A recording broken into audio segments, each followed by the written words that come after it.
ನಮಸ್ಕಾರ ವೀಕ್ಷಕರೇ, ನಾನು ಇಂದಿರಾ ಸೋಮಶೇಖರ್, ನಿವೃತ್ತ ಶಿಕ್ಷಕಿ ಹಾಗೂ ಉಪನ್ಯಾಸಕಿ. ಇಂದಿರಾವಾಣಿ ಯೂಟ್ಯೂಬ್ ಚಾನೆಲ್ನ ವಿಶೇಷ ಕಾರ್ಯಕ್ರಮಕ್ಕೆ ನಿಮ್ಗೆಲ್ರಿಗೂ ಆತ್ಮೀಯವಾದಂತಹ ಸ್ವಾಗತ. ನಾವು ಇಂದು ರೇಣುಕಾಚಾರ್ಯ ಅವರು, ಮಾಜಿ ಸಚಿವರು ಆದಂತಹ ರೇಣುಕಾಚಾರ್ಯರವರ ಪತ್ನಿ ಶ್ರೀಮತಿ ಸುಮಿತ್ರಾ ಅವರು ನಮ್ಮ ಮುಂದೆ ಇದ್ದಾರೆ. ಅವರನ್ನ ಕಾರ್ಯಕ್ರಮಕ್ಕೆ ಸ್ವಾಗತಿಸೋಣ. ನಮಸ್ಕಾರ. ನಮಸ್ಕಾರ ಇಂದಿರಾ. ನೀವು ಸುಮಿತ್ರಾ ಅವರ ಬಗ್ಗೆ ಈಗಾಗಲೇ ಸುಮಾರು ಟಿವಿನಲ್ಲಿ, ಪೇಪರ್ನಲ್ಲಿ ಅವರನ್ನೆಲ್ಲ ನೋಡಿದೀರಾ, ಕೇಳಿದೀರಾ. ಅವ್ರು ಮಾಡಿರುವಂತಹ ಸೇವೆ, ಅವ್ರು ಮಾಡಿರುವಂತಹ ಕಾರ್ಯಗಳ ಬಗ್ಗೆ ಅನೇಕರು ಹಾಡಿ ಹೋಗಲಿದ್ದಾರೆ. ಕರೋನಾ ಸಮಯದಲ್ಲಿ ಅವರು ಬಹಳಷ್ಟು ಸೇವೆಯನ್ನ ಮಾಡಿದ್ರು. ಕೆಲವರ ಜೀವವನ್ನ ಉಳಿಸಿದ್ರು, ಅವರಿಗೆ ಆರೈಕೆಗಳನ್ನ ಮಾಡಿದ್ರು, ಶುಶ್ರೂಷೆಯನ್ನ ಮಾಡಿದ್ರು. ಹೀಗೆ ಮಾಡಿ ಎಷ್ಟೋ ಜನರ ಜೀವವನ್ನ ಕಾಪಾಡಿದಂತಹ ಒಂದು ಕೀರ್ತಿ ಇವರಿಗೆ ಸಲ್ಲುತ್ತೆ. ಬನ್ನಿ, ಅವರು ಏನ್ ಮಾಡಿದ್ರು ಅವ್ರ ಬಾಯಿಂದನೇ ತಿಳ್ಕೊಳ್ಳೋಣ. ಸುಮಿತ್ರಾ ಅವರೇ, ನಿಮ್ಮ ಒಂದು ಕಿರುಪರಿಚಯವನ್ನ ನಮ್ಗೆ ಮಾಡ್ಕೊಡಿ. ಈ ಒಂದು ವೃತ್ತಿಗೆ ಬರೋದಕ್ಕೆ ಏನ್ ಕಾರಣ, ಏನು ಅನ್ನೋದು ಒಂದು ಕಿರುಪರಿಚಯವನ್ನ ನೀವು ಮಾಡ್ಕೊಳ್ಳಿ. ಮೊದಲನೇದಾಗಿ ತಾವು ಯೂಟ್ಯೂಬ್ ಓಪನ್ ಮಾಡಿದಿರಾ, ಅದಕ್ಕೆ ನಾವು ಅಭಿನಂದನೆಗಳು ತಿಳಿಸ್ತೀನಿ. ಅದು ಯಶಸ್ವಿ ಆಗ್ಲಿ ಅಂತ ನಾನು ಹಾರೈಸ್ತೀನಿ. ನಾನು ಸುಮಿತ್ರಾ ಅಂತ ಹೇಳ್ಬಿಟ್ಟು, ಈ ಮದ್ವೆ ಆದ್ಮೇಲೆ ಸುಮಾ ಅಂತ ಕರೀತಾರೆ. ನಾನು ಶಿವಾನಂದಯ್ಯ ಅವರ ಮಗಳು. ನಮ್ಮ ತಂದೆ 6 ಜನ ಮಕ್ಕಳು, ಅದ್ರಲ್ಲಿ ನಾನು 5ನೇವಳು. ನಾವು ದಾವಣಗೆರೆ ನಮ್ದು ಪ್ರಾಪರ್, ಅಂದ್ರೆ ನಾವು ನೇಟಿವ್ ಬಂದು ಹೊನ್ನಾಳಿ. ಈಗ ಸುಮಾರು 60 ವರ್ಷದಿಂದನೇ ದಾವಣಗೆರೆಗೆ ಶಿಫ್ಟ್ ಆಗಿದ್ವಿ. ಮತ್ತೆ ನಮ್ದು ಬಾಲ್ಯ ಎಲ್ಲ RSS ಕ್ಯಾಂಪಲ್ಲೇ ರಜಾ ದಿನಗಳಲ್ಲೆಲ್ಲ ನಡೀತು. ನಮ್ದು ಹವ್ಯಾಸಗಳು ಅಂದ್ರೆ ಪೇಂಟಿಂಗು, ಆರ್ಟ್, ತುಂಬಾ ಆರ್ಟ್ ಕ್ಲಾಸಸ್ ಎಲ್ಲ ನಾನು ನಡೆಸ್ತಾ ಇದ್ದೆ. ನನಗೆ ಎಲ್ಲ ಪೇಂಟಿಂಗು, ಟೈಲರಿಂಗು, ಎಂಬ್ರಾಯ್ಡ್ರಿ ಈ ತರ ಎಲ್ಲ ತುಂಬಾ ಹುಚ್ಚು. ಅದೆಲ್ಲ ಮಾಡ್ತಾ ಇದ್ದೆ. ನಾನು ತುಂಬಾ ಫ್ರೆಂಡ್ಸ್ ನನಗೆ. ನಾನು ಏನಂದ್ರೆ, ಯಾರು ಫ್ರೆಂಡ್ಸ್ ಹತ್ರ ಒಂದು ಒಳ್ಳೇದಿದ್ರೆ ಅದನ್ನ ನನ್ನ ಜೀವನಕ್ಕೆ ಅಳವಡಿಸ್ಕೊಳಕ್ಕೆ ನಾನು ಸಾಧ್ಯವಾದಷ್ಟು ಪ್ರಯತ್ನ ಮಾಡೋಂಥ ಸ್ವಭಾವ ನಂದು. ಯಾರಿಗೂ ನೋವು ಕೊಡೋ ಅಂತ ಸ್ವಭಾವ ಇಲ್ಲ ನಂಗೆ. ಇಷ್ಟು ನಂದು ಪರಿಚಯ ಅಂತ ಹೇಳ್ಬೋದು. ನಂದೆಲ್ಲ ಹುಟ್ಟಿದ್ದು, ಓದಿದ್ದು ಎಲ್ಲ ದಾವಣಗೆರೆನೆ. ನಿಮ್ಮ ತಂದೆಯವರ ಬಗ್ಗೆ ನಾನು ಕೇಳಿದ್ದೆ. ನೀವು ದಾವಣಗೆರೆಗೆ ಶಿಫ್ಟ್ ಆಗಿದ್ದು, ಹೊನ್ನಾಳಿಯಿಂದ ದಾವಣಗೆರೆಗೆ ಶಿಫ್ಟ್ ಆದ್ರು ಅಂತ ಹೇಳಿ, ಅದಕ್ಕೆ ಏನಾದ್ರು ಒಂದು ಕಾರಣ ಇದೆಯಾ? ಯಾಕೆ ಶಿಫ್ಟ್ ಆದ್ರು? ಅದೇನಂದ್ರೆ, ನಮ್ದು ಕುಲಕಸುಬು, ನಮ್ದು ಸ್ವಾಮಿಯರು ಅಂತಾರೆ ನಮ್ಗೆ. ನಮ್ದು ಕುಲಕಸುಬು ಏನಂದ್ರೆ ಪೂಜೆ ಮಾಡೋದು, ಎಲ್ಲ ಭಿನ್ನತೆ ಕರೀತಿದ್ರು ಮನೆ ಎಲ್ಲರೂ, ಅದು ತೀರ್ಸೋದು ಅಂತ ಹೇಳ್ಬಿಟ್ಟು. ಅದು ನಮ್ಮ ತಂದೆಗೆ ಅದಷ್ಟು, ಅವಾಗಂತೂ ಪವಾಡ ಪುರುಷರು ಇದ್ರು. ಅದಕ್ಕೆ ನಮ್ಮ ತಂದೆಯವ್ರದ್ದು ಒಪ್ಲಿಲ್ಲ. ನಾವು ಕಾಯಕವೇ ಕೈಲಾಸ ಅಂತ ನಂಬಿದಂಥವ್ರು. ಹಾಗಾಗ್ಬಿಟ್ಟು ಒಂದು ಹೋಟೆಲ್ ಉದ್ಯಮ ಶುರು ಮಾಡ್ಬಿಟ್ಟು ನಾವು ಅಲ್ಲೇನೆ ಬೆಳೆದಿದ್ದಾಯ್ತು. ನೀವು ಕಾಯಕವೇ ಕೈಲಾಸ ಅಂತ ಹೇಳಿದ್ರಿ. ಕಾಯಕವೇ ಕೈಲಾಸ, ದುಡಿಮೆ. ನಮ್ ತಂದೆಯವ್ರು ಏನಂದ್ರೆ ತುಂಬಾ ಶಿಸ್ತಿನ ಮನುಷ್ಯ, ಬಹಳ ಹಾರ್ಡ್ ವರ್ಕರ್. ಅವ್ರದ್ದು ಹೇಳ್ತಾ ಹೋದ್ರೆ ತುಂಬಾ, ಈಗ ಸಮಯ ಇಲ್ಲ. ನಮ್ಗೆ ತುಂಬಾ ಹೆಮ್ಮೆ ಅಂದ್ರೆ, 93 ವರ್ಷಕ್ಕೆ ಅವರು ಈಗ ರೀಸೆಂಟ್ ಆಗಿ ತೀರ್ಕೊಂಡ್ರು. ಅವರು ಕೊನೆವರೆಗೂ ಅವರು ದುಡಿಮೆ ಮಾಡ್ತಾನೆ ಇದ್ರು. ಅವ್ರ ಕೆಲಸ ಅವ್ರು ಮಾಡ್ಕೊಂಡು ಸಡನ್ ಹಾರ್ಟ್ ಅಟ್ಯಾಕ್ ಆಯ್ತು. ಅದಕ್ಕೆ ನಮ್ಗೆ ಅವರು ತುಂಬಾ ಮತ್ತೆ ನಮ್ಮ ತಂದೆ ತಮ್ಮ ಒಬ್ರು ನಮ್ ಚಿಕ್ಕಪ್ಪರು ನಮ್ಗೆ ತುಂಬಾ ಗ್ರೇಟ್ ಮ್ಯಾನ್ ಅಂತ ಹೇಳ್ಬೇಕು. ಅವ್ರು ಒಂದು ಫ್ರೀಡಮ್ ಫೈಟರ್ ಆಗಿದ್ರು. ಮತ್ತೆ ತುಂಬಾ ಹೋರಾಟಗಳನ್ನ ಮಾಡ್ಬಿಟ್ಟು ಜೈಲಿಗೆ ಹೋಗ್ಬಿಟ್ಟು ಉಪವಾಸ ಮಾಡ್ಬಿಟ್ಟು ಅವರು ಆತರ ಜನರಿಗೋಸ್ಕರನೇ ಅವ್ರ ಪ್ರಾಣವನ್ನ ತೆತ್ತಂತಾರ. ಅವರ ಪ್ರಭಾವಕ್ಕೆ ಒಳಗಾಗಿ ನಾವು ಬೆಳೆದಂತವ್ರು. ಜೀವನದ ಮೌಲ್ಯಗಳನ್ನ ನಾವು ಅವ್ರ ಹತ್ರ ಕಲ್ತ್ವಿ. ಆಮೇಲೆ ದೇಶ ಪ್ರೇಮ ಅಂದ್ರೆ ಏನು, ಒಂದು ಸರಳ ಜೀವನ ಹೇಗ್ ನಡೆಸ್ಬೇಕು, ಹೊಂದಾಣಿಕೆ ಅಂದ್ರೆ ಏನು, ಎಲ್ಲರಲ್ಲಿ ಹಂಚಿ ತಿನ್ನುವ ಸ್ವಭಾವ ಆಗಿರ್ಬೋದು. ಈ ತರ ನಮಗೆ ಅವರು ಸಾಕಷ್ಟು ನಮಗೆ ಜೀವನದ ಬಗ್ಗೆ ತಿಳಿಸ್ಕೊಟ್ರು. ಅದೊಂದು ನಮಗೆ ತಳಪಾಯ, ಒಳ್ಳೆ ತಳಪಾಯನ ಹಾಕೊಟ್ರು. ಅದು ನಮಗೆ ತುಂಬಾ ಹೆಮ್ಮೆ. ನಮ್ ಚಿಕ್ಕಪ್ಪರ್ ಪರಮೇಶ್ವರಿ ಅಂತ ಹೇಳಕ್ ನನಗೆ ಬಹಳ ಹೆಮ್ಮೆ ಪಡ್ತೇನೆ. ಅದೇ ಕುಟುಂಬದ ಮೌಲ್ಯಗಳು, ಹಾಗೆ ಕುಟುಂಬದಲ್ಲಿ ಹೊಂದಾಣಿಕೆ, ಬಾಂಧವ್ಯ, ಪ್ರೀತಿ, ವಿಶ್ವಾಸ ಇವೆಲ್ಲವೂ ಕೂಡ ನಿಮ್ಗೆ ಕುಟುಂಬದಿಂದಲೇ ಸಿಕ್ತು ಅಂತ. ಹೌದೌದು. ಅವರ ಶಿಷ್ಯ ಅಂದ್ರೆ ಇವರು MP ರೇಣುಕಾಚಾರ್ಯ ಅವರು. ಅವ್ರ ಶಿಷ್ಯ ಅಂದ್ರೆ ಆಗಿರೋದ್ರಿಂದ ಹೊನ್ನಾಳಿಯಲ್ಲಿ ಇವರು ವ್ಯಾಪಾರ ವ್ಯವಹಾರ ಮಾಡ್ತಾ ಇದ್ರು. ಅವ್ರ ವಿಚಾರಗಳಿಗೆ ಬಹಳ ಇವರು ಪ್ರಭಾವಕ್ಕೊಳಗಾಗಿ ಅವ್ರ ಅಣ್ಣನ ಮಗಳು ಅಂತ ಹೇಳ್ಬಿಟ್ಟು ದೊಡ್ಡವರೆಲ್ಲ ನೋಡಿ ನಮ್ಮನ್ನ ಇಷ್ಟಪಟ್ಟು ಮದ್ವೆ ಆದ್ರು. ನಾನು ಇವ್ರ ಮನೆಗೆ ಬಂದಾಗ ದೊಡ್ಡ ಕುಟುಂಬ. ಇಲ್ಲಿನ ನಮ್ಮ ಅತ್ತೆ ತುಂಬಾ ದಾನ ಧರ್ಮ ಮಾಡಿದಂಥವ್ರು. ನಮ್ಮ ಮಾವರು ಅಷ್ಟೇ ಹೈಸ್ಕೂಲ್ ಟೀಚರ್ ಆಗಿದ್ದರು. ಬಹಳ ಶಿಸ್ತಿನ ಮನುಷ್ಯ.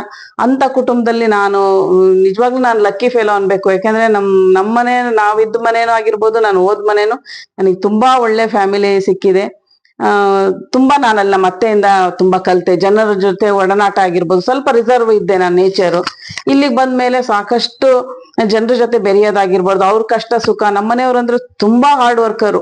ಅವ್ರ ಸ್ವಭಾವ ಹೆಂಗೆ ಅಂದ್ರೆ 24 ತಾಸು ಜನರ ಸೇವೆ ಮಾಡೋದು. ಅಂದ್ರೆ ಇವ್ರು ಹಳ್ಳಿಯಲ್ಲಿ ಹುಟ್ಟಿ ಬೆಳೆದಿರೋದ್ರಿಂದ ರೈತರ ಕಷ್ಟಗಳನ್ನ ಇವರು ಸ್ವತಃ ಅನುಭವಿಸ್ತಿದ್ರು.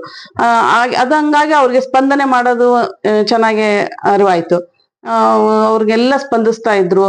ಅವ್ರ ಕಷ್ಟ ಸುಖಗಳನ್ನೆಲ್ಲ. ಆ ತರ ಸೇವಾ ಮನೋಭಾವ ಇವ್ರಿಗೆ ತುಂಬಾ ಬಂದ್ಬಿಟ್ಟು ರಾಜಕೀಯಕ್ಕೆ ಅವರೆಲ್ಲ ಪ್ರೇರೇಪಿಸಿದ್ರು. ಇಲ್ಲ ನೀವು ಬರ್ಬೇಕು, ನಿಲ್ಬೇಕು ಅಂತ ಹೇಳ್ಬಿಟ್ಟು ತುಂಬಾ ಫೋರ್ಸ್ ಮಾಡಿ ಅವರು ಆರ್ಸಿ ಬಂದ್ರಿ.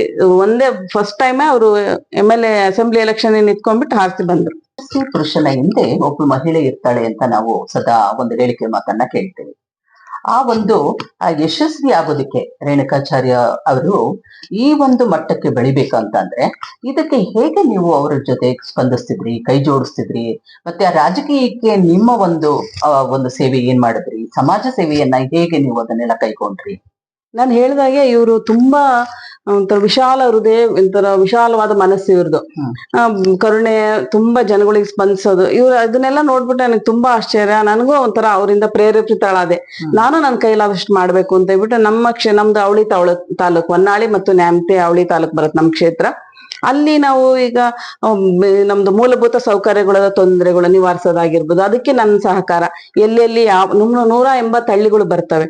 ಅದಕ್ಕೆ ನಾವು ಅಲ್ಲಿ ಏನೇನ್ ತೊಂದರೆಗಳಿದಾವೆ ಅಂತ ತಿಳ್ಕೊಳ್ಳೋದು. ನಾವೊಂದು ಟೀಮ್ ವರ್ಕ್ ಆಗಿ, ನಾನು ಒಬ್ಳೇ ಅಲ್ಲ, ನನ್ನ ಜೊತೆ ಎಲ್ಲರೂ ಕೈ ಜೋಡಿಸಿದ್ರು, ಅದ್ರದ್ದು ಮಾಡೋದು. ಆಮೇಲೆ CM ರಿಲೀಫ್ ಫಂಡ್, ಈ ಪ್ರತಿ ಹಳ್ಳಿಗೂ ಪ್ರತಿ ಮನೆಗೂ ನಾವು ಸರ್ಕಾರದ ಸವಲತ್ತುಗಳನ್ನ ತಲುಪಿಸೋ ವ್ಯವಸ್ಥೆ ಮಾಡಿದ್ವಿ. ಆಮೇಲೆ ನೀವು ಕರೋನಾ ಸಮಯದಲ್ಲಿ ಹೇಳ್ತಿದ್ದೀರಾ? ಇಲ್ಲ, ಮೊದ್ಲಿಂದಾನು ನನಗೆ ಹೆಣ್ಮಕ್ಳ ಸಂಪರ್ಕ ಮಾಡ್ತಾ ಇದ್ದೆ. ಆಮೇಲೆ ನಾವ್ ಏನ್ ಮಾಡ್ತಿದ್ವಿ, ಈ ಸಾಮಾಜಿಕ ಪಿಡುಗುಗಳು ಏನಿದಾವೆ, ಬಾಲ್ಯ ವಿವಾಹ ಆಗಿರ್ಬೋದು, ಹೆಣ್ಮಕ್ಳ ಅಪಹರಣಗಳು ಆಗಿರ್ಬೋದು, ಅದು ತುಂಬಾ ಸಂಖ್ಯೆ. ನಾವು ಅದನ್ನ ತಗ್ಸಿ ನೋಡಿದ್ರೆ ನೀವು ಡಾಟಾ ಎಷ್ಟೋ ದಿಗ್ಲಾಗ್ಬಿಡುತ್ತೆ. ಅಷ್ಟು ಹೆಣ್ಮಕ್ಳ ಅಪಹರಣಗಳಾಗ್ತಿದಾವೆ. ಅದ್ರ ಬಗ್ಗೆ ನಾವು ಅರಿವು ಮೂಡಿಸೋದು, ಜಾಗೃತಿ ಮೂಡಿಸೋದಾಗಿರ್ಬೋದು. ಆಮೇಲೆ ಅತ್ಯಾಚಾರಗಳು ಆಗ್ತಾ ಇರೋದಾಗಿರ್ಬೋದು. ಆಮೇಲೆ ಬಾಲ್ಯ ವಿವಾಹ, ಮತ್ತೆ ಈ ವರದಕ್ಷಿಣೆ ಪಿಡುಗು ಆಗಿರ್ಬೋದು. ಅದು ಶಿಕ್ಷಣದ ಬಗ್ಗೆ ಹೆಚ್ಚಿನ ನಾವು ಒಂದು ಅರಿವು ಮೂಡಿಸೋದಾಗಿರ್ಬೋದು. ಶಿಕ್ಷಣ ಇದ್ರೆ ನಾವು ಮಕ್ಕಳು ಎಲ್ಲರಿಗೂ ಒಂದು ಅರಿವು ಇರುತ್ತೆ ಅಂತ ಹೇಳ್ಬಿಟ್ಟು ಆತರ ನಾವು ತುಂಬಾ ಜಾಗೃತಿ ಮೂಡಿಸ್ತೀವಿ. ಆಮೇಲೆ ಈ ಅತಿವೃಷ್ಟಿ ಅನಾವೃಷ್ಟಿ ಆಗೋದು, ಅವ್ರ ಪರಿಹಾರ ಕೊಡೋದಾಗಿರ್ಬೋದು, ಆಮೇಲೆ ಆಶ್ರಯ ಮನೆಗಳನ್ನು ತರೋದಾಗಿರ್ಬೋದು. ಆ ತರ ನಾವು ಹೆಚ್ಚಿನ ಎಲ್ಲ ನಾವು ಒಂದು ಟೀಮ್ ಆಗಿ ಕೆಲಸ ಮಾಡಿ ಅಲ್ಲಿಗೆ ನಾವು ಒಂದು ಒದಗಿಸೋಕ್ಕಾಗಿ ಸ್ವಲ್ಪ ಹೆಣ್ಮಕ್ಳು ನಮ್ಗೆ ಅದರಿಂದ ತುಂಬಾ ಅನುಕೂಲ ಆಯ್ತು. ಅಂದ್ರೆ ಇವಾಗ ನೀವು ಹೇಳಿದ್ರಲ್ಲ, ಹೊನ್ನಾಳಿ ಮತ್ತು ನ್ಯಾಮತಿ ಇವೆರಡು ಜಂಟಿ ತಾಲೂಕುಗಳು. ನಾನು ಸಾಕಷ್ಟು ಕೇಳಿದ್ದೇನೆ, ಓದಿದ್ದೇನೆ. ಈ ಒಂದು ತಾಲೂಕನ್ನ ಬಹಳಷ್ಟು ಡೆವಲಪ್ ಮಾಡಿದ್ದಾರೆ, ಮತ್ತೆ ಬಹಳಷ್ಟು ಅದು ತುಂಬಾ ಚೆನ್ನಾಗಾಗಿದೆ. ಸಾಕಷ್ಟು ಅಭಿವೃದ್ಧಿ ಕೆಲಸ. ನಿಮ್ಮ ಒಂದು ಸೇವೆ ಅಲ್ಲಿ ಬಹಳಷ್ಟು ಮಾಡಿದೀರಾ ಅಂತ ನನ್ಗನ್ಸುತ್ತೆ. ಹೌದು, ನಾನು ಅನಿವಾರ್ಯವಾಗಿ ಇವರಿಗೆ ಕೈ ಜೋಡಿಸ್ಲೇಬೇಕಾಗತ್ತೆ. ಇಷ್ಟು ಇವರೆಲ್ಲ ನಮ್ಮ ಇಡೀ ಕುಟುಂಬನೇ ಜನರ ಸೇವೆಗೆ ನಿಂತ್ಬಿಟ್ಟಿದೆ. ಆವಾಗ ನನ್ ಕೈಲಾದಷ್ಟು ನಾನು ನಿಜವಾಗ ಅವ್ರು ಮಾಡೋದು ನನಗೆ ತುಂಬಾ ಖುಷಿ. ಯಾಕೆಂದ್ರೆ ಅವ್ರ ಫ್ಯಾಮಿಲಿಗೆ ಟೈಮ್ ಕೊಡಕ್ಕೆ ಆಗಲ್ಲ, ಅಷ್ಟು ಸೇವೆ 24 ತಾಸು ಮಾಡ್ತಾ ಇರ್ತಾರೆ. ಕಾಲ್ ಮಾಡ್ತಾ ಅಂದ್ರೆ SC ST ಆಗಿರೋದು, ಅಂದ್ರೆ ಯಾವುದೇ ಜಾತಿ ವರ್ಗ ಮತ ಭೇದ ನೋಡ್ದೇನೆ ಇವರು ಸಹಾಯ ಮಾಡ್ತಾ ಬಂದಿದ್ದಾರೆ. ಅದು ನನಗೆ ತುಂಬಾ ಖುಷಿ. ಎಷ್ಟೊತ್ನಲ್ಲಾಗ್ರಿ ರಾತ್ರಿ ಹೊತ್ತೊಂದು ಫೋನ್ ಮಾಡಿದ್ರು, ಒಂದು ಆಸ್ಪತ್ರೆದು ನೆರವಾಗಿರ್ಬೋದು, ಮತ್ತೊಂದಾಗಿರ್ಬೋದು, ಪ್ರತಿಯೊಂದು ಒಂದು ಓದೋ ಮಕ್ಕಳಿಗೆ. ನಮ್ಮ ಮಾವ ನಮ್ಮ ಅತ್ತೆಯರ ಹೆಸರಿಗೇನೆ ಒಂದು ಸಂಸ್ಥೆ ಮಾಡ್ಬಿಟ್ಟು ನಾವು ಅದಕ್ಕೆ ಯಾರು ಇವರು ಮೆರಿಟ್ ಸ್ಟೂಡೆಂಟ್ಸ್ ಇರ್ತಾರೆ ಅವ್ರಿಗೆ ನಾವು ಓದಿಸೋ ವ್ಯವಸ್ಥೆ ಆಗಿರ್ಬೋದು. ಮತ್ತೆ SC ST ಜನಗಳಿಗೆ, ಅವರು ತುಂಬಾ ಕಡು ಬಡವರು ಇರ್ತಾರೆ, ಅವರಿಗೆ ನಾವೊಂದು ನಮ್ ಕೈಲಾದಷ್ಟು ಒಂದು ಹಣ ಸಹಾಯ ನಮ್ಮ ಸ್ವಂತ ಇದರಿಂದ ಒಂದು ಟ್ರಸ್ಟ್ ಮಾಡ್ಬಿಟ್ಟು ಅದನ್ನ ಕಂಟಿನ್ಯೂ ಮಾಡ್ತಾ ಇದೀವಿ. ಅದೊಂದು ಒಳ್ಳೆ ಕೆಲಸ. ಹಾಗಿದ್ರೆ ಈಗ ನೀವು ಮುಖ್ಯಮಂತ್ರಿ ಫಂಡ್ಸ್ ಇಂದ ನಿಮ್ಮ ಒಂದು ಹೊನ್ನಾಳಿಗೆ ನ್ಯಾಮತಿಗೆ ಅದನ್ನ ರಿಲೀಸ್ ಮಾಡ್ಕೊಂಡು ಈ ಸೇವೆಗಳನ್ನ ಮಾಡಿ ನಿಮ್ಮ ಕೈಲಾದಷ್ಟು ಹಣವನ್ನು ನೀವು ಕೂಡ ಹಾಕಿ ಎರಡೂ ಕೈ ಜೋಡಿಸಿ ಸೇರಿಸಿ ನೀವು ಆ ಒಂದು ತಾಲೂಕನ್ನ ಬಹಳ ಚೆನ್ನಾಗಿ ವೃದ್ಧಿ ಮಾಡಿದೀರಾ ಅನ್ನೋದು ಗೊತ್ತಾಯ್ತು. ಸಾಕಷ್ಟು ನೆನಪಿರೋ ಅಂತ ಕೆಲಸಗಳನ್ನ, ಅಲ್ಲಿ ಒಂದು ಬ್ರಿಡ್ಜ್ ಆಗಿರ್ಬೋದು, 100 ಬೆಡ್ 1000 ಬೆಡ್ ಹಾಸ್ಪಿಟಲ್ ಆಗಿರ್ಬೋದು, ಪ್ರತಿ ಹಳ್ಳಿಗೂ ರೋಡಿನ ವ್ಯವಸ್ಥೆ ಆಗಿರ್ಬೋದು, ಕುಡಿಯೋ ನೀರಿನ ವ್ಯವಸ್ಥೆ ಆಗಿರ್ಬೋದು, ನಾವು ಖಂಡಿತವಾಗ್ಲೂ ತುಂಬಾ ಚೆನ್ನಾಗಿ ಮಾಡಿದ್ದಾರೆ. ಬಹಳ ಸಂತೋಷ ಆಗುತ್ತೆ. ಯಾಕೆಂದ್ರೆ ಯಾವ್ದೇ ಎಲ್ಲರೂ ಕೆರೆಗಳನ್ನ ಹೂಳ್ ತೆಗಿಯೋದಾಗಿರ್ಬೋದು, ಅದನ್ನ ತುಂಬಿಸೋ ವ್ಯವಸ್ಥೆ, ಒಟ್ಟು ರೈತರಿಗೆಲ್ಲ ತುಂಬಾ ನೆರವಾಗಿದ್ದಾರೆ. ಯಾಕೆಂದ್ರೆ ನಮ್ಗೆ ಯಾವುದೇ ಜಾತಿ, ಒಂದು ಜಾತಿ ಬೆಂಬಲ ಅಂತಿಲ್ಲ, ಎಲ್ಲಾ ಜಾತಿಯವರು ಬೆಂಬಲ ಕೊಡ್ತಾರೆ ಇವ್ರ ಕೆಲಸ ನೋಡಿ. ಯಾಕೆಂದ್ರೆ ನಾವು ಒಂದು ಸ್ವಲ್ಪ ಸಂಖ್ಯಾತ ಸಮಾಜದವ್ರು ನಾವು. ಹಾಗಾಗಿ ನಮಗೆ ಎಲ್ಲಾ ಜಾತಿಗಳ ಬೆಂಬಲನೂ ಇದೆ. ನಾವು ನಿಜವಾಗ್ಲೂ ನಾವು ಜನಗಳಿಗೆ ನಾವು ಚಿರಋಣಿಯಾಗಿರ್ತೀವಿ ನಾವು ಯಾವತ್ತು. ಯಾಕೆಂದ್ರೆ ಅಷ್ಟು ಅವರು ನಮಗೆ ಸಪೋರ್ಟ್ ಮಾಡ್ತಾ ಇದ್ದಾರೆ. ಮತ್ತೆ ಮೊದಲ ಬಾರಿಗೆ ನಿಮ್ಮ ರೇಣುಕಾಚಾರ್ಯರು ಅಂದ್ರೆ ನಿಮ್ಮ ಯಜಮಾನ್ರು ಅಲ್ಲಿ ಚುನಾವಣೆಗೆ ನಿಂತಾಗ ಫಸ್ಟ್ ಟೈಮೇ ಅವರು ಗೆದ್ರು ಅಂತ ಹೇಳಿದ್ವಿ. ರೈತರ ಬೆಂಬಲ ತುಂಬಾ ಚೆನ್ನಾಗಿ ಇತ್ತು, ಅವ್ರಿಗೆ ಅವರ ಸಹಕಾರ ಇತ್ತು. ಮತ್ತೆ ಪ್ರತಿಯೊಬ್ಬರು ಅವರ ಒಂದು ಗುಂಪುಗಾರಿಕೆಯಿಂದ ಅವರನ್ನ ಗೆಲ್ಸಿದ್ರು. ಆಮೇಲೆ ರೈತರು ಬಹಳ ಸ್ಪಂದಿಸಿದ್ರು ಅಂತ ಹೇಳಿ ಕೇಳಿದೆ. ಇದು ಮಾತು ನಿಜನಾ? ಹೌದೌದು. ಯಾಕೆಂದ್ರೆ ಇವರು ಒಂದು ಮೊದ್ಲಿಂದ ಈ ಬಿಸ್ನೆಸ್, ಬೀಜ ಗೊಬ್ಬರದ್ದು ಅದು ಒಂದು ಬಿಸ್ನೆಸ್ ಆಗಿರ್ಬೋದು, ಮತ್ತೆ ಬೋರ್ವೆಲ್ ಬಿಸ್ನೆಸ್ ಮಾಡಿ ಎಲ್ಲ ರೈತರ ಸಂಪರ್ಕ ದಿನನಿತ್ಯ ಅವ್ರು ರೈತರ ಜೊತೆಗೆ ಇರ್ತಾ ಇದ್ರು. ಹಾಗಾಗಿ ಇವರ ಸ್ವಭಾವ, ಇವ್ರ ಒಂದು ಕಮಿಟಿ, ಇವ್ರು ಏನೋ ಮಾಡ್ಬಿಟ್ರೆ ಮಾಡ್ಕೊಡ್ತೀನಿ ಅಂದ್ರೆ ಬಹಳಷ್ಟು ಹೋರಾಟಗಳು, ಪಾದಯಾತ್ರೆ ಆಗಿರ್ಬೋದು, ಸಿಕ್ಕಾಪಟ್ಟೆ ಹೋರಾಟಗಳನ್ನು ಮಾಡಿದ್ದಾರೆ ರೈತರ ಪರವಾಗಿ. ಮೆಕ್ಕೆಜೋಳದ್ದು ಬೆಂಬಲ ಬೆಲೆ ಆಗಿರ್ಬೋದು, ಹೀಗೆ ಅವರು ಭದ್ರಾ ನೀರಿನ ನಾಲೆದ ಪರವಾಗಿ ಆಗಿರ್ಬೋದು, ಸಾಕಷ್ಟು ಹೋರಾಟಗಳನ್ನ ಮಾಡಿ ಇದಕ್ಕೆ ಬಂದಿರೋದು. ರಾಮ ಮಂದಿರ ಇದ್ ಮಾಡ್ಬೇಕಾದ್ರೂ ಸಾಕಷ್ಟು ಪೆಟ್ಟು ತಿಂದು. ಸುಮಿತ್ರಾ ಅವರೇ, ಕರೋನಾ ಸಮಯದಲ್ಲಿ ನಿಮ್ಮ ಒಂದು ಹೊನ್ನಾಳಿಯಲ್ಲಿ ಸಾಕಷ್ಟು ಸೇವೆಯನ್ನ ಮಾಡಿದ್ರಿ, ಸಾಕಷ್ಟು ಜೀವಗಳನ್ನ ಉಳಿಸಿದ್ರಿ ಅಂತ ಹೇಳ್ಬಿಟ್ಟು ಟಿವಿನಲ್ಲಿ, ಪೇಪರ್ನಲ್ಲಿ ಇದೆಲ್ಲವನ್ನ ನೋಡಿದೆ. ಅಂತ ಒಂದು ಸಮಯದಲ್ಲಿ ಹೇಗೆ ನೀವು ಅಷ್ಟು ಕಷ್ಟಕರವಾದಂತಹ ಒಂದು ಕೆಲಸವನ್ನ ಮಾಡುವಂತಹ ಒಂದು ಮನಸ್ಸಿಗೆ ಬಂತು? ಹೇಗೆ ಅದನ್ನೆಲ್ಲ ನೀವು ನಿಭಾಯಿಸಿದ್ರಿ? ಈ ಕೋವಿಡ್ ಬಂದಂತ ಸಮಯದಲ್ಲಿ ಆಕ್ಚುಲಿ ಅದೊಬ್ಬ ಜನಪ್ರತಿನಿಧಿಯಾಗಿ ಅಲ್ಲಿ ಕಷ್ಟಗಳನ್ನ ಸ್ಪಂದಿಸೋದು ಕರ್ತವ್ಯ ಇವ್ರದ್ದಾಗಿತ್ತು. ಫಸ್ಟ್ ವೇವ್ ನಲ್ಲಿ ಏನಾಗ್ಬಿಟ್ಟಿತ್ತು, ಅಷ್ಟೊಂದು ಇದು ತೊಂದ್ರೆ ಆಗ್ಲಿಲ್ಲ. ಅವಾಗ ಏನ್ ಮಾಡಿದ್ವಿ ನಾವು, ಲಾಕ್ ಡೌನ್ ಆಗ್ಬಿಟ್ಟು ಏನು ಸಿಗ್ತಾ ಇರ್ಲಿಲ್ಲ. ಅವಾಗ ನಾವೇನ್ ಮಾಡಿದ್ವಿ, ಒಂದು ಇದು ತಾಲೂಕ್ ಆಫೀಸ್ ಆಗಿರ್ಬೋದು, ಪೊಲೀಸ್ ಸ್ಟೇಷನ್ ಆಗಿರ್ಬೋದು, ಚೆಕ್ ಪೋಸ್ಟ್ ಆಗಿರ್ಬೋದು, ಸ್ಲಮ್ ಏರಿಯಾಗಳಾಗಿರ್ಬೋದು, ಬ್ಲೈಂಡ್ ಸ್ಕೂಲ್ ಆಗಿರ್ಬೋದು, ಹಾಸ್ಪಿಟ್ಲು, ಎಲ್ಲವಕ್ಕೂ ನಾವು ಏನ್ ಮಾಡಿದ್ವಿ, ಊಟ ಮಾಡಿದ್ವಿ. ಒಂದು ಲಕ್ಷಾಂತರ ಮಾಸ್ಕ್ ವಿತರಣೆ ಮಾಡಿದ್ವಿ, ಸ್ಯಾನಿಟೈಸರ್ ವಿತರಣೆ ಮಾಡಿದ್ವಿ, ಫುಡ್ ಕಿಟ್, ಡೈಲಿ ನಾವು ವೆರೈಟಿ ಫುಡ್ ಮಾಡಿ ಹೋಗಿ ನಾವೇ ಅಲ್ಲಿ ಖುದ್ದು ನಾವು ಅಂದ್ರೆ ನಾವೆಲ್ಲ ಕುಟುಂಬದವರೆಲ್ಲ ಹೋಗ್ಬಿಟ್ಟು ನಾವೇ ಸ್ವಂತ ಮನೆ ಅಡಿಗೆ ಮಾಡ್ಕೊಂಡು ಹೋಗಿ ಬಡಿಸ್ತಾ ಇದ್ವಿ. ಆವಾಗ ಸ್ವಲ್ಪ ನಡೀತು, ಪರವಾಗಿಲ್ಲ ಅನ್ನಂಗೆ. ಆಮೇಲೆ ಸೆಕೆಂಡ್ ವೇವ್ ಅಲ್ಲಿ ಭಯಂಕರ ವಾತಾವರಣ ಸೃಷ್ಟಿ ಆಗ್ಬಿಡ್ತು. ಒಂದು ಸಣ್ಣ ದ್ರವದಿಂದಾನೇ ಮನೇಲಿದ್ರು ಕೂಡ ಅವ್ರಿಗೆ ಸ್ಪ್ರೆಡ್ ಆಗಿ ಬರ್ತಾ ಇತ್ತು, ಎಲ್ಲೂ ಆಚೆ ಹೋಗ್ದಿದ್ರು. ಅಂತ ಸಮಯದಲ್ಲಿ ಏನಾಗ್ಬಿಡ್ತು, ಸಾಕಷ್ಟು ಸಾವು ಸಂಸಿದ್ದು. ಸೆಕೆಂಡ್ ವೇವ್ ಅಲ್ಲಿ ನಮ್ 2 ತಾಲೂಕಿಂದ ಡೈಲಿ 10-12 ಸಾವು ಆಗ್ತಾ ಇತ್ತು. ಇದು ತುಂಬಾ ದಿಗ್ಲಾಗ್ಬಿಡ್ತು ನಮಗೆ. ಅವಾಗ ನಾವೇನ್ ಮಾಡಿದ್ವಿ, ಡೈಲಿ ಒಂದು 2000 ಇಡ್ಲಿ ಮನೇಲಿ ಮಾಡ್ಕೊಂಡ್ಬಿಟ್ಟು ಒಂದು 8-10 ಇಡ್ಲಿ ಪ್ಯಾಕ್ ಮಾಡ್ಕೊಂಡು ಅಲ್ಲಿ ಹಾಸ್ಪಿಟ್ಲ್ಗೆ ಕೊಡ್ತಾ ಬಂದ್ವಿ. ಆವಾಗ ಅಲ್ಲಿ ದೃಶ್ಯ, ಅಲ್ಲಿ ಯಾರು ಹಾಸ್ಪಿಟ್ಲಿಗೆ ಇದ್ದವ್ರು, ಅವ್ರು ನೋಡ್ಕೊಂಡವ್ರು ಸಿಗ್ತಾ ಇದ್ರ, ಇಲ್ಲ ಸರ್ ಆರಾಮಾಗಿದ್ದಾರೆ, ಈಗ ನಾವು ಡಿಸ್ಚಾರ್ಜ್ ಹೋಗ್ತೀವಿ ಅಂತ ಹೇಳೋರು. ಆದ್ರೆ ಮತ್ತಿನ್ನೊಂದ್ ಗಂಟೆಲಿ ಇಲ್ಲ ಅವ್ರದ್ದು ಡೆತ್ ಆಗ್ಬಿಡ್ತು ಅಂತ ಹೇಳೋರು. ನಮ್ಗೆ ಭಯ, ಯಾಕೆ ಅಂದ್ರೆ ಇಲ್ಲ ಪಕ್ಕದವ್ರು ಡೆತ್ ಆಯ್ತು ಅಂತ, ಇವ್ರು ಚೆನ್ನಾಗಿದ್ದವರು ಕೂಡ ಎದ್ರಿ ಬಿಟ್ಟು ಹೋದ್ರು, ಹಾರ್ಟ್ ಅಟ್ಯಾಕ್ ಆಯ್ತು. ಇದು ಹಿಂಗಾದ್ರೆ ಸರಿ ಹೋಗಲ್ಲ, ಇವ್ರಿಗೆ ಧೈರ್ಯ ತುಂಬಬೇಕು ಅಂತ ಹೇಳ್ಬಿಟ್ಟು ಏನ್ ಮಾಡಿದ್ರು, ಇವರು ಒಂದು ಕೋವಿಡ್ ಸೆಂಟರ್ ಓಪನ್ ಮಾಡಿದ್ರು, ಒಂದು 1000 ಬೆಡ್ ಇಂದು. ಅಲ್ಲಿನೇ ಎಲ್ಲ ಪೇಷಂಟ್ಗಳು, ಕೋವಿಡ್ ಪೇಷಂಟ್ಸ್ ನ ಐಸೋಲೇಷನ್ಗೆ ಅಂತ ಎಲ್ಲ ನಮ್ಮ 180 ಹಳ್ಳಿಯಲ್ಲಿ ಎಲ್ಲೆಲ್ಲಿ ಕೊರೋನಾ ಇತ್ತು ಅವ್ರನ್ನ ಕರ್ಕೊಂಡ್ಬಂದ್ಬಿಟ್ಟು ಅವ್ರನ್ನ ನಾವು ಅವ್ರ ಜೊತೆಗೆ ಉಳಿಬೇಕು ಅನ್ನೋದೊಂದು ಪ್ಲಾನ್ ಬಂತು. ಒಂದು 2-3 ದಿನ ಇರೋಣ ಅನ್ಕೊಂಡಿದ್ವಿ, ಬಟ್ ತಿಂಗ್ಳುಗಟ್ಲೆ ಅಲ್ಲೇ ಇರೋ ಅಂತದ್ದು ಸಂದರ್ಭ ಬಂದ್ಬಿಡ್ತು. ನಾವು ಅವ್ರನ್ನೆಲ್ಲ ಅಲ್ಲೇ ಇರ್ಸ್ಕೊಂಡ್ಬಿಟ್ಟು ಅವ್ರಿಗೆ ಶುಶ್ರೂಷೆ ಮಾಡಿದ್ವಿ. ಅವ್ರಿಗೆ ಒಂದು ಆತ್ಮಸ್ಥೈರ್ಯವನ್ನ ತುಂಬಿದ್ವಿ. ಬೆಳಗ್ಗೆ ನಾವು ಅವ್ರಿಗೆ ಒಂದು 500-600 ಜನ ನಾವು ಪೇಷಂಟ್ ಅವನ್ನೆಲ್ಲ ಅವ್ರಿಗೆ ಸೋಂಕಿತರು ಅಂತ ಹೇಳ್ಬೋದು, ಒಂದು 5ವರೆಗೆ ಅವ್ರನ್ನ ಎಬ್ಬಿಸ್ಬಿಟ್ಟು ಅವ್ರಿಗೆ ಯೋಗ ಮಾಡ್ಸೋದಾಗಿರ್ಬೋದು, ಮತ್ತೆ ಅವ್ರಿಗೆ ಒಂದು ಬಿಸಿ ಕಷಾಯಕ್ಕೆ ಏನೇನ್ ಹಾಕ್ಬೇಕು ನಾವೇ ನಿಂತಿದ್ದು ಮಾಡಿಸ್ಬಿಟ್ಟು ಅವ್ರ ಜೊತೆ ನಾವು ಸೇರ್ಕೊಂಡ್ಬಿಟ್ಟು ಕಷಾಯ ಕುಡಿಯೋದು, ಜೊತೆಗೆ ನಾವು ತಿಂಡಿ ಅವ್ರಿಗೆಲ್ಲ ಬಡಿಸ್ಬಿಟ್ಟು ನಾವು ತಿಂಡಿ ತಿನ್ನೋದಾಗಿರೋ ಅಂದ್ರೆ ಪ್ರಿಕಾಷನ್ಸ್ ನಾವು ತಗೊಂಡಿದ್ವಿ. ಭಯ ಇಲ್ಲ ಅಂತಿಲ್ಲ, ತುಂಬಾ ಭಯ ಇತ್ತು ನಮ್ಗುನು. ಆದ್ರೂನು ಏನೋ ನಾವು ಉಳಿಸ್ಕೋಬೇಕು ಅನ್ನೋ ಇವ್ರಿಗೆ ಒಂದು ಹಠ, ಅವ್ರನ್ನ ನಾವು ಇಷ್ಟು ಸಾಯಕ್ ಬಿಡಬಾರ್ದು, ಜನಗಳನ್ನ ಅವ್ರಿಗೆ ಧೈರ್ಯ ತುಂಬಬೇಕು ಅಂತ. ಎಷ್ಟು ಗೊತ್ತಾ, ಒಂದು 50-60 ಎಲ್ಲ ಸ್ಯಾಚುರೇಷನ್, 80 ವರ್ಷದವ್ರು ಇದ್ರು ಅವ್ರು ಎಲ್ಲ ವಾಸಿ ಆದ್ರು ಅಂತ ಹೇಳಕ್ ನಿಜವಾಗ್ಲೂ ಹೆಮ್ಮೆ ಆಗುತ್ತೆ. ಅದೊಂದು 20 ಎಕರೆ ಜಾಗ, ಅಲ್ಲೆಲ್ಲ ಸಸಿ ನೆಡ. ಅವ್ರನ್ನ ನಾವ್ ಏನ್ ಮಾಡಿದ್ವಿ ಅಂದ್ರೆ ಯೋಗ ಮಾಡಿಸಿ ಸ್ವಲ್ಪ ಎಲ್ಲ ಚಟುವಟಿಕೆಯಿಂದ ದಿನನಿತ್ಯ ಪೂರ್ತಿ ಅವರು ಚಟುವಟಿಕೆಯಿಂದ ಇರ್ಬೇಕು. ಅವ್ರ ತಲೆಯಲ್ಲಿ ಕೊರೋನಾ ಇದೆ ಅನ್ನೋದು ಹೋಗ್ಬೇಕು, ಅವ್ರು ಖುಷಿಯಾಗಿ ಇರ್ಬೇಕು. ಆತರ ಮಾಡಿದ್ರೆ ಅವ್ರು ವಾಸಿ ಆಗ್ತಾರೆ ಅಂತ ಡಾಕ್ಟರ್ ಹೇಳ್ತಾ ಇದ್ರು.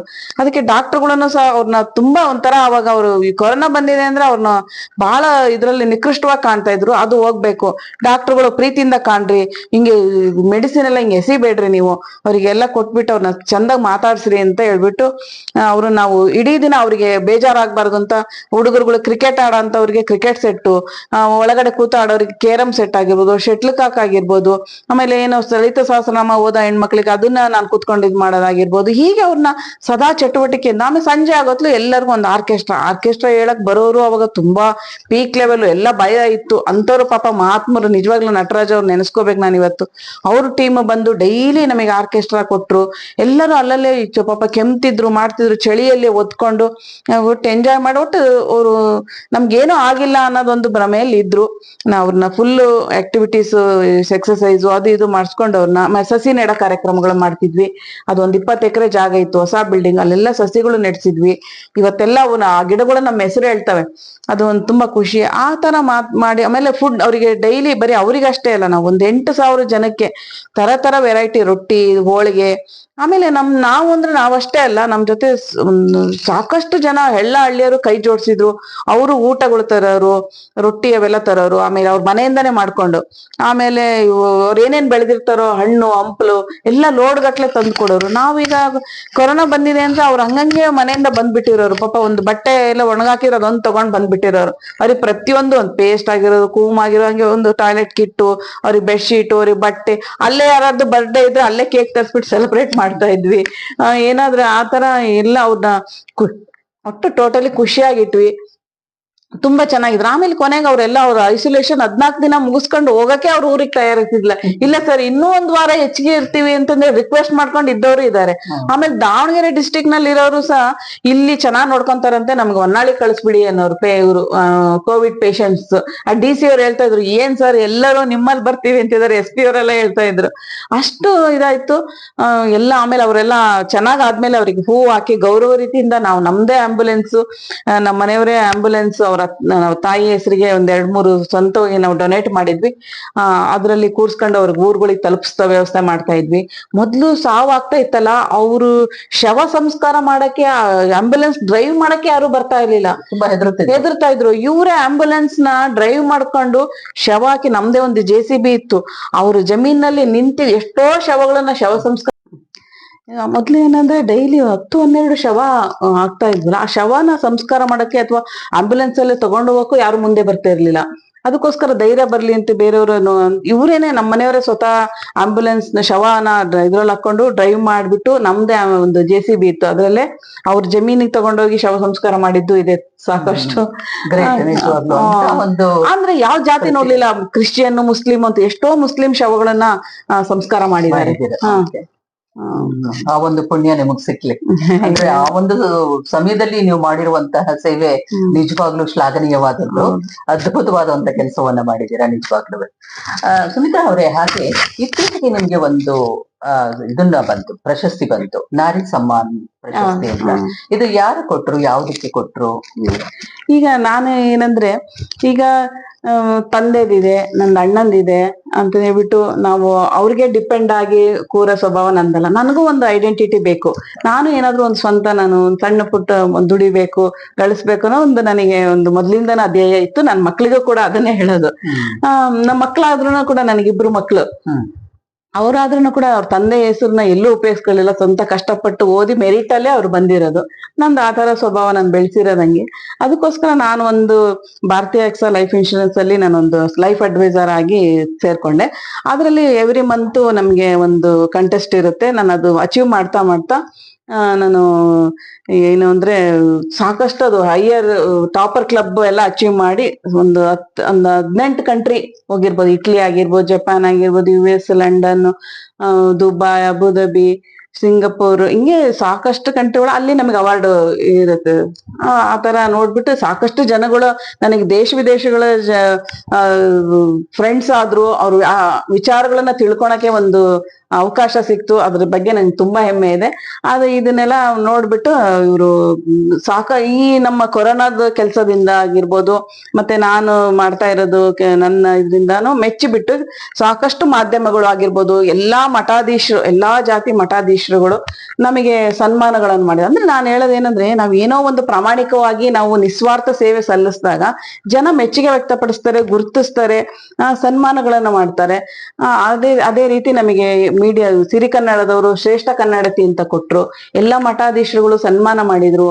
ಹಾಗೆ ಇವರು ಕಲರ್ಸ್ ಕನ್ನಡ ಮತ್ತೆ ಇದು ಮಾಧ್ಯಮದವರು ಅವರು ನಮಗೆ ನಾರಿ ಸಮ್ಮಾನ ಅಂತಂದು ಹೇಳ್ಬಿಟ್ಟು ಕೊಟ್ರು. ಹೀಗೆ ಸಾಕಷ್ಟು ಪ್ರಶಸ್ತಿಗಳು ಬಂದಿದಾವೆ ಅಂತ ಹೇಳಕ್ಕೆ ನಾನು ಇಷ್ಟಪಡ್ತೀನಿ.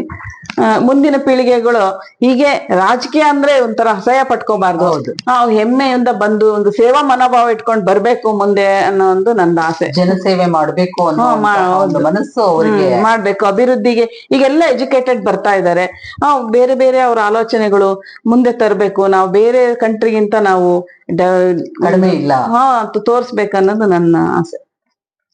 ಸುಮಿತ್ರಾ ಅವ್ರೆ, ಇದುವರೆಗೂ ನಮ್ಮ ಚಾನೆಲ್ಗೆ ಬಂದು ಸಾಕಷ್ಟು ವಿಷಯಗಳನ್ನ ತಿಳಿಸಿದ್ರಿ, ನಿಮಗೆ ಧನ್ಯವಾದಗಳು. ತಮಗೂ ಕೂಡ ಧನ್ಯವಾದಗಳು. ಒಂದು ಅವಕಾಶ ಕೊಟ್ರೆ, ನಾನೇನಂತ ಸಾಧನೆ ಮಾಡಿಲ್ಲ, ಆದ್ರೂ ನೀವು ನಮ್ಮನ್ನು ಗುರುತಿಸ್ತಾ ಇದ್ದೀರಾ, ಖಂಡಿತ ನಿಮ್ಗೂ ಧನ್ಯವಾದಗಳು. ನಿಮ್ಮ ಇದು ಯೂಟ್ಯೂಬ್ ಚಾನಲ್ ಯಶಸ್ವಿ ಆಗ್ಲಿ ಅಂತ ಹೇಳ್ಬಿಟ್ಟು ನಾನು ಹಾರೈಸ್ತೀನಿ. ಧನ್ಯವಾದ.